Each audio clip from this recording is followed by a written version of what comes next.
5 billion years from now, the Sun will expand and become a red giant. And the Earth might just be in the way. If humans were still around then, would we leave the Earth? Or would we move it? This is What If. And here's what would happen if we moved the Earth. What's the Sun's problem anyway? Well, like any other star, it has an expiration date. The beginning of its end will feature our Sun swelling into a red giant, wiping out everything that happens to be orbiting it too closely, like the Earth. If we wanted to survive, we'd need to take action long before the Sun started going on a rampage.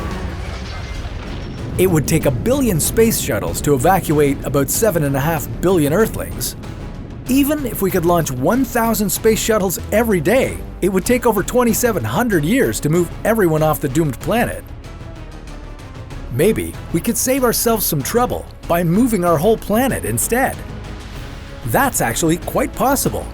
We'd only need to give the Earth one big boost in the right direction and keep it on course. And there are a few ways to do that.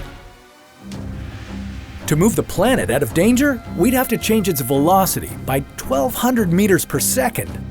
That would require about 7,000 of the most powerful rockets ever built, but this plan has one big flaw. To escape the Sun's expanding flames, we'd need to escape pretty far. At least move into the orbit of Mars. Moving something as bulky as the Earth to a safe zone there might take us billions of years. And for every billion years that passed, we'd use up about 1/3 of the Earth's mass as propellant. That's not very efficient, is it? To move the Earth more efficiently, we'd have to consider electric propulsion.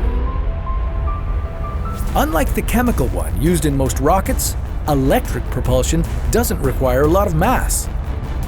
We could get away with sacrificing only 2% of the Earth's mass every billion years.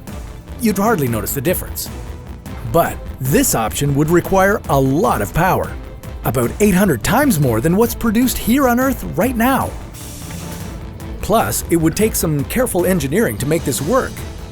Because the Earth is spinning, a rocket placed in one location would not always point in the right direction. We'd need to place rockets all around the Earth and have each of them fire only for a certain amount of time.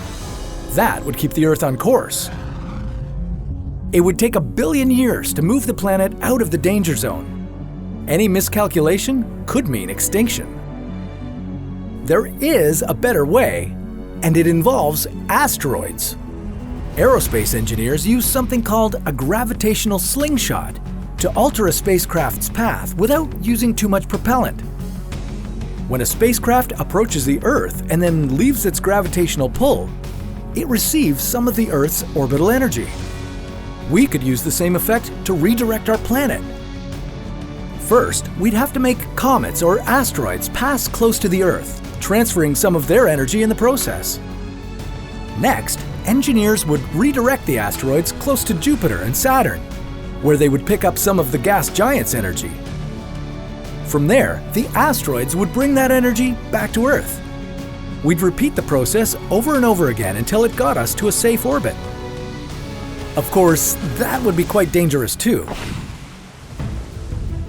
The slightest miscount might redirect a gigantic asteroid right into the planet and destroy all life as we know it.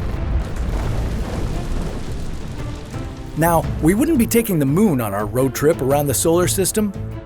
Most likely, we'd ditch our celestial partner the moment we pushed Earth's orbit away from the Sun. Now, the big risk here is that moving the Earth might disrupt the whole planetary system. It could easily destabilize Mercury or Venus, setting them on the path of destruction. And there's no one living on those planets that can save them, at least not that we know about. Maybe we'd be better off terraforming another planet to use as our new home. But that's a story for another What If.